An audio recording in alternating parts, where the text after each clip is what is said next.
Mëngjesisht në lidhje me garancinë sovrane, por gjithashtu edhe zhvillimet tjera në sektorin e bujqësisë, do diskutojmë me zotin Agim Rapaj, kryetari i Këshillit Agrobiznesit shqiptar. Zoti Rapaj, mirë se erdhët. Ta nisim me garancinë sovrane merret gjatë javës, sikur se ndoqëm edhe nga kronika, u zhvillua një takim mes Bankës së Shqipërisë, Ministrisë Financave dhe drejtuesve më të lartë bankave për ta bërë këtë skemë të funksionojë. Fillimisht, pse s'ka funksionuar deri tani? Po, fillimisht ka pasur një periudhë përgatitore, ku duhet dilin disa akte nënligjore ose rregullore, mbi të cilat do të funksiononte kjo mënyrë veprimi udhëzimi, po pas udhëzimit do të kishte disa marrëveshje që do të nënshkruheshin midis bankave dhe Agjencisë së Zhvillimit Bujqësor dhe Rural. Dhe kjo pa hëngri kohën e vet, mori kohën e vet. Tani janë nënshkruar? Tani janë nënshkruar marrëveshjet. Dihen disa nga bankat ne mësuam që përfundimisht ka filluar procesi i aplikimit. Kërkesa ka nga fermerët, nga subjektet, dhe besoj që kjo periudhë tashmë që çdo lloj veprimtari financiare ka një periudhë burokratike, sigurisht, që zgjati më shumë nga ç'duhet, përsa i përket mundësive, sepse kjo kishte mundësi që të bëjë më shpejt, por nuk u bë. Por ka filluar të veproj dhe për këtë ju bëni mirë që e trajtoni sot këtë problem për arsye sepse nga sot çdo subjekt ka të drejtën të shkojë në bankë dhe të përfitojë nga kjo lehtësi që skema kombëtare e garancisë i jep subjektit. Ka filluar, mund të shkojë çdo biznes? Po, mund të shkojë çdo biznes nga sot në bankat që e kanë përfituar këtë marrëveshje. Janë të gjitha 11 bankat apo mund të jenë disa? Janë disa banka që s'e kanë përfituar, por shumica bankave e kanë përfituar dhe nuk është një vështirësi e madhe për një telefonat për të kuptuar që sigurisht është apo s'është.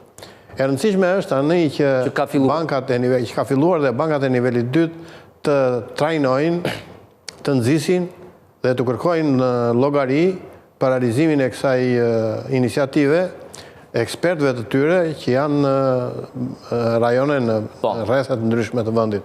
Aty shumë të janë edhe kërkesat. Aty janë dhe kërkesat. Ne dje kemi pasur një takim me disa nga kërkuesit, të cilët sot kanë filluar menjëherë që të shkojnë nëpër banka dhe të bëjnë kërkesat e tyre. Kërkesat janë nga më të ndryshmet, kushtet tashmë dihen. Mund t'i përmendim dhe ç'është zoti Rapaj interesi. Mund t'i përmendim për arsye sepse është e rëndësishme, shuma maksimale për një kërkesë, për kërkesën e parë, për kredi është 25 milion lekë të reja. Interesat janë 2%. Ka një periudhë tranzitore gris period, garancia 70% kolateralit kur nuk ekziston e plotson nga garancia sovrane. Pastaj dokumentet e tjera janë siç janë gjithë dokumentet që kërkohen për bankën tani biznesit, edhe disa rregulla të tjera, shlirje tatimeve, e me radhë, disa nga rregullat që tashmë dihen s'ka nevojë t'i përmend. Janë në çdo bankë. Ndërkohë, zoti Rapaj, interesi që është mirëndësishmi, është favorizues? Patjetër. Që pëlqet edhe nga... Patjetër që është favorizues, për arsye sepse interesat 5%, 6% e tjerë me radhë i kanë stepur subjektet për të kërkuar kredi dhe për të futur investimit me këto lloj interesash. Po njëkohësisht edhe kushtet e tjera janë të tilla që biznesi bujqësor, veçanërisht edhe blegtoral, edhe sektorët e tjerë të ekonomisë ushqimit, nuk janë biznese fitimprurse gjithvjetore, por janë biznese sezonale që një pjesë mirë të kohës kanë shpenzime fikse që duhen përballuar nga vetë subjekti. Kështu që nga kjo pikpamje është e domosdoshme që shteti, ishte e domosdoshme dhe mbetet, shteti duhet të mbështesë me garanci këto subjekte në mënyrë të tillë që të heqë atë sikletin që kanë këto subjekte për vëmendjen e tyre të bujqësisë. Bankat nga ana e tyre janë të interesuar, zoti Rapaj, sepse ne kemi pasur shpeshherë fonde garancish, por që nuk kanë funksionuar për faktin sepse bankat kanë qenë shumë konservatore në atë që kërkojnë. Është dashur një kohë që bankat të updatohen, të përshtaten me këtë mënyrë veprimi të mbështetjes së sektorit të bujqësisë Teorikisht ato kanë qenë që hajde merrni kredi, por interesat janë të tilla që nuk i kanë interesuar sektorit për arsye të vështirësive. Në rastin konkret, kemi një konflikt. Sektori bujqësor është një sektor me probleme për sa i përket eficiencës dhe normës së fitimit dhe njëkohësisht rrisjeve që ka ky sektor, ndërsa bankat kanë të kundërtën. Bankat duan sektor pa risk, sektor eficient dhe të kenë të garantuar fondet që ato japin për kredi. Kështu që kjo ka bërë që ky sektor të financohet sa më pak krahasuar me sektorët e tjerë. Dhe aty ku financohet interesat janë shumë të larta, nuk përballohen. Kjo bëri që Banka e Shqipërisë, edhe me nxitjen e qeverisë, me kërkesën e saj, të ndryshoj politikën dhe të vërë fonde në dispozicion, jo fondet e bankave që ato i marrin i kanë nga si rezultati kursimeve të qytetarëve, por të vërë disa fonde të tjera të shtetit, 250 milion euro, në mënyrë që bankat të ulin riskun e fondeve të tyre dhe njëkohësisht të shtojnë masën e kreditimit. Është një vit e gjysmë që diskutohet për këtë çështje. 250 milion eurot ka kohë që diskutohet. Po diskutohen dhe përfundimisht dje kanë përfunduar të gjitha ato procedurat burokratike që të filloj procesi i kreditimit me 2% interes, me 70% garanci për kolateralin dhe me disa lehtësi tjera që bankat tashmë duhet t'i vënë në dispozicion fermerëve. Do ishte me thjesht zoti Rapa nëse do ekzistonte edhe ose do funksiononte, sepse zyrtarisht ekziston Banka Shqiptare e Zhvillimit? Po patjetër. Këto fonde shtetërore, këto garanci mund të implementoheshin nëpërmjet Banka Shqiptare e Zhvillimit ka disa lehtësi të tjera. E para nuk nënshtrohet atij presioni dhe atij kontrolli që Banka e Shqipërisë dhe ato rregulla i Banka e Shqipërisë i ka vënë bankave të nivelit 2.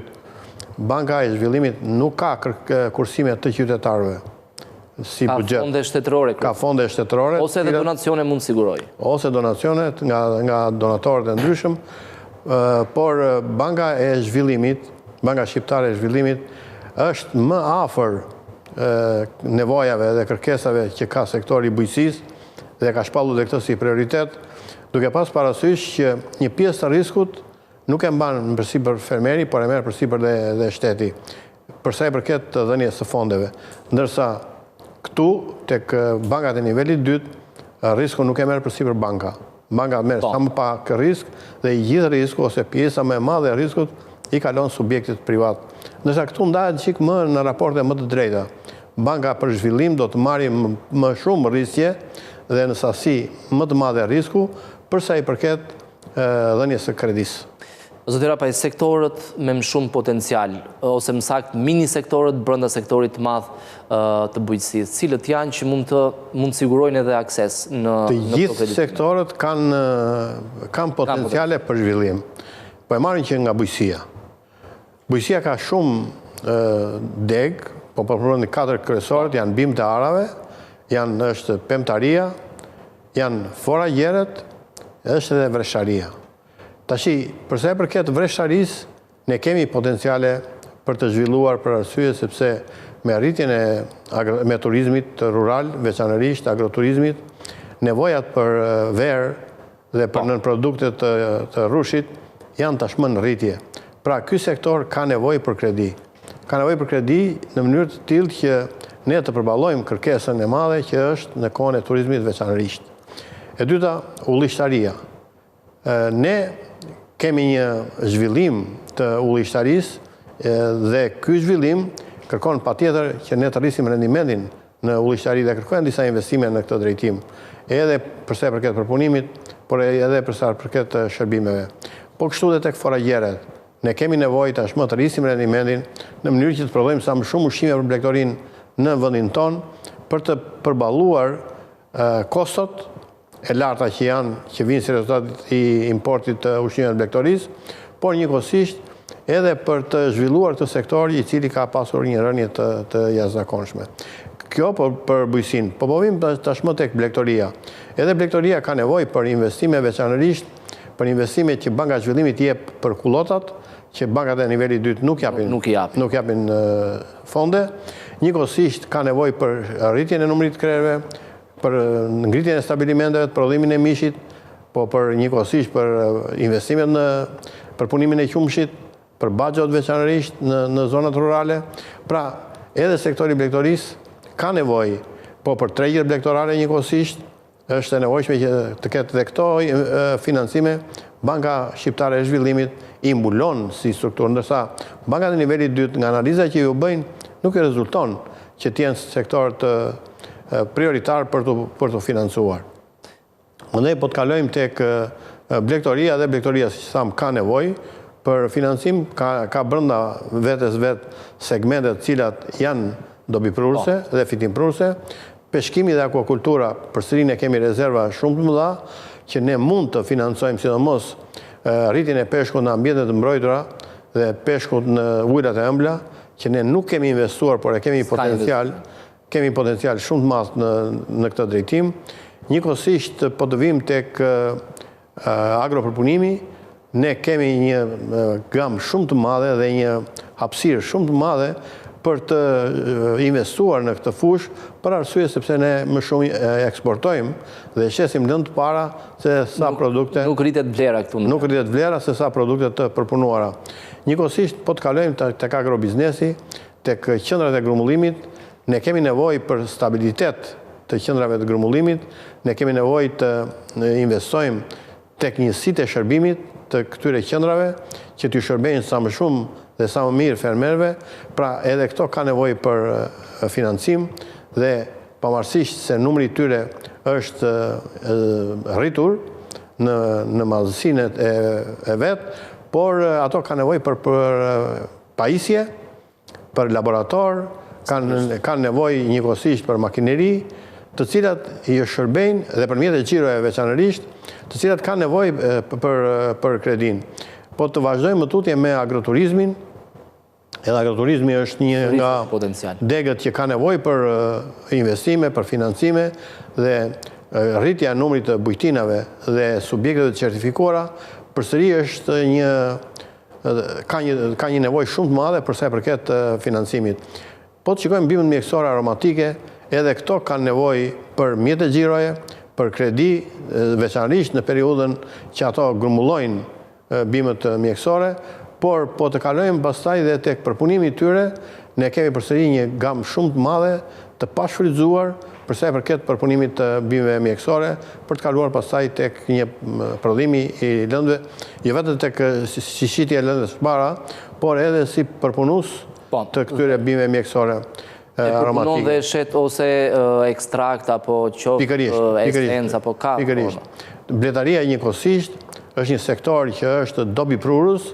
Ne kemi hapësira akoma për të rritur numrin e koshereve të bledhve, po njëkohësisht për të rritur edhe disa makineri, për të blerë edhe disa makineri, për të rritur sasinë e mjaltit të përpunuar dhe të amballazhuar për hotelet edhe për njësitë e shitjes në të gjithë vendin. Pra, po të shikosh, potenciali është i madh, është agropylltaria e pashfrytzuar siç duhet nga ana jonë, dhe këtu përsëri ka nevojë për investime, fritet pak për agropylltarin, por ne kemi rezerva shumë të mëdha dhe me subjektet të cilat duhet të kthejnë syt nga agropylltaria janë... Agropylltaria, zoti Rapa, do të thotë mbjellja e pemëve? Jo, agropylltaria do të thotë bimët që rriten në pyll, njëkohësisht produktet që ne marrim, siç është rrëshira, siç janë gështenjat, siç janë... Ka lajthi, ka pafund. Po, ka pafund produkte që është domosdoshme për tu vlerësuar për kredi. Pra, po të shikosh edhe objektet e ushqimit social në zonat rurale, që janë të lidhura me agroturizmin, kanë përsëri nevojë për kredi në të gjithë periudhën e tyre. Pra, po të shikosh gjithë struktura, por edhe subjektet me mikrofinancës që operojnë në zonat rurale, ka nevojë për kredi tek Banka Shqiptare e Zhvillimit, kredi me kushte lehtësuese dhe jo me kushtet që i marrin nga bankat e nivelit dytë, kur ato nuk kanë buxhetin e nevojshëm për të dhënë kredi. Po ta shikosh gjithë filiera e ekonomisë së ushqimit ka potenciale dhe ka nevojë për kredi dhe Banka Shqiptare e Zhvillimit dhe këto mekanizmat e reja që po futin tek bankat e nivelit dytë, unë besoj që do të japin një frymëmarrje për sa i përket financimit gjithë sektorëve të ekonomisë së ushqimit që ne përmendëm.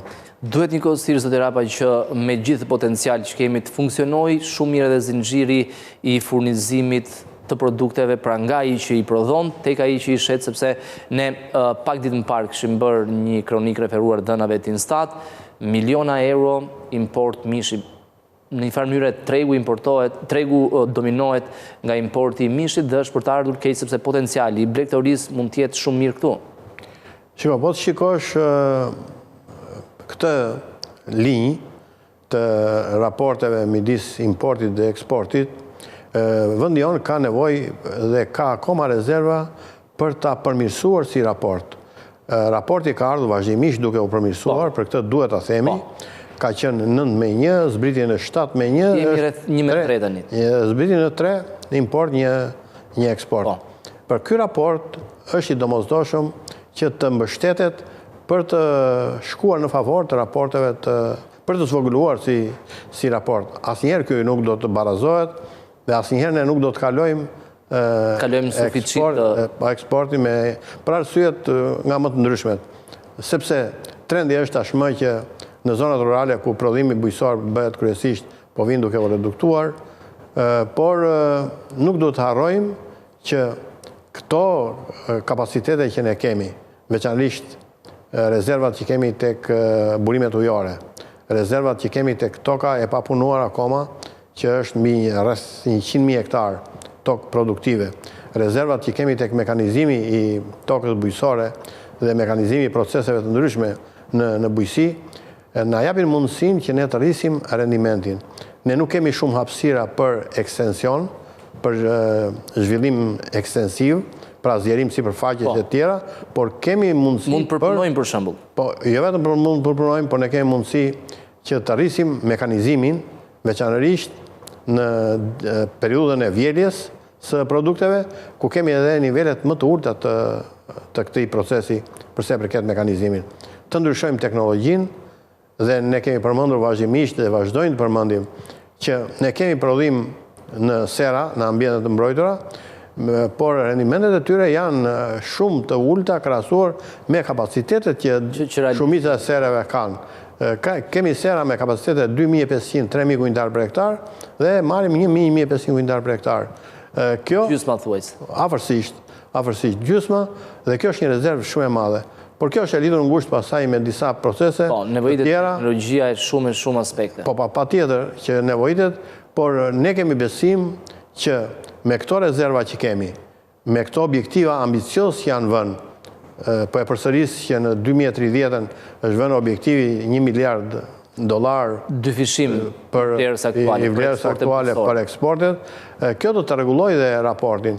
Por ky objektiv është vënë me një qëllim të caktuar, për arsye sepse po rritet turizmi, po rritet numri i atyre që vinë në Shqipëri për një periudhë më të gjatë, po zgjatet koha e tyre, koha e qëndrimit, dhe kjo bën që ne të kemi mundësinë që në dy drejtimet edhe eksportojmë edhe plotësojmë këtë rritje të kërkesës vendase.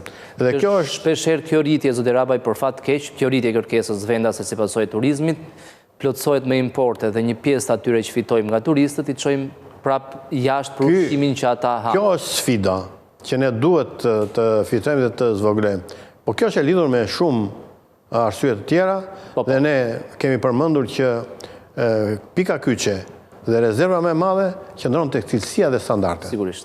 Është domosdoshmëri që ne t'i kushtojmë një vëmendje të jashtëzakonshme cilësisë dhe standardeve, sepse kemi një rezervë shumë të madhe në këtë drejtim. Po këtë do na kërkojë edhe BE-ja, skemi zgjidhje të cilët ne pretendojmë të shkojmë shumë shpejt.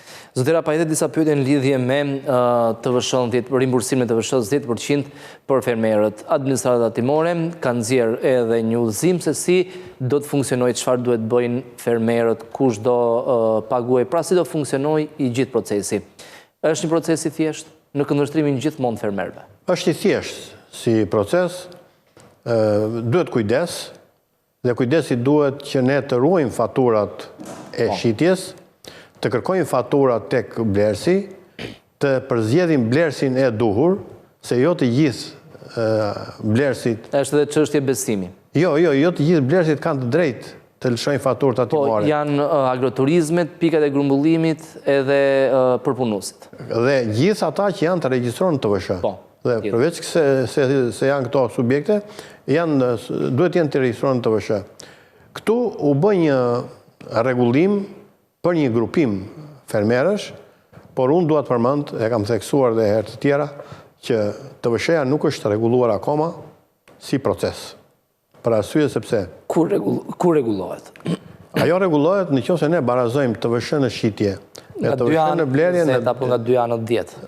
Po pikërisht, nëse ne barazojmë shitjen e blerjen dhe zbatojmë TVSH-n sipas skemës normale që ka TVSH-ja për të zbatuar. TVSH-ja paguhet, quhet tatim mbi vlerën e shtuar dhe jo tatim mbi të gjithë volumin që ne, që subjektet kanë në shitje. Por këtu ka dhe një ngërsh, tashmë është krijuar një ngërsh që Ministria e Financës duhet të mendoj për ta sistemuar, sepse ato subjekte të cilat janë në skemën e TVSH-s, pra e kalojnë 100 milionë, dhe sot ato nuk, ky 10% për ato nuk funksionon. Dhe njëkohësisht blerja e produkteve të këtyre subjekteve është e barabartë me blerjen e produkteve të këtyre që funksionon 10%. Pra, sërish deformohet skema. Skema nuk funksionon siç duhet, sepse penalizon me pa të drejtë subjektet e formalizuara. Në fakt, i penalizon në mënyrë indirekte dhe si i penalizon, dhe këtë duhet ta sqarojmë. Nëse një pikë grumullimi e blen domaten me 100 lekë, tek ai që merr 10% të TVSH-s. Po me 100 lekë ja blen dhe këtij që paguon 20% TVSH. Pra në këtë moment krijohet një konflikt për sa i përket burimit të blerjes. Dhe me rëndësishme është kuptohet që blerësit e këtyre produkteve, e domatës për shembull, nuk kanë interes ta blejnë tek ai që paguon 20% TVSH, por kanë blejnë tek ai që është i paformalizuar. Ose do detyrohet ta ulmëtej çmimin ai që kalon 20%. Pikërisht për këtë. Janë një pjesë tjetër sërish të penalizuar, zoti Rapaj, ata që janë fermer patjetër, kanë një nip, por që shesin në tregje që mund të jenë të licencuar nga bashkia.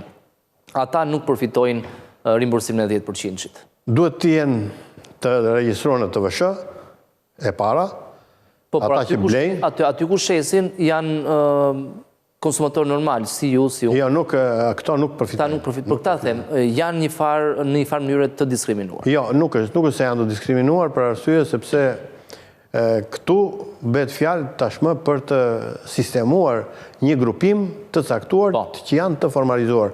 Fermerët e paformalizuar që kanë një sasi shumë të vogël produkti, është e pamundur që të mbështeten me skema të tilla dhe fundi do jetë i tillë që në momentin që ne hyjmë në Bashkimin Evropian, këto përjashtohen automatikisht. Ose do detyrohen të bëhen të mëdhenj. Ose do detyrohen të bëhen të mëdhenj. Zoti Rapaj, faleminderit që ishte në studio. Faleminderit ju që i trajtoni këto probleme.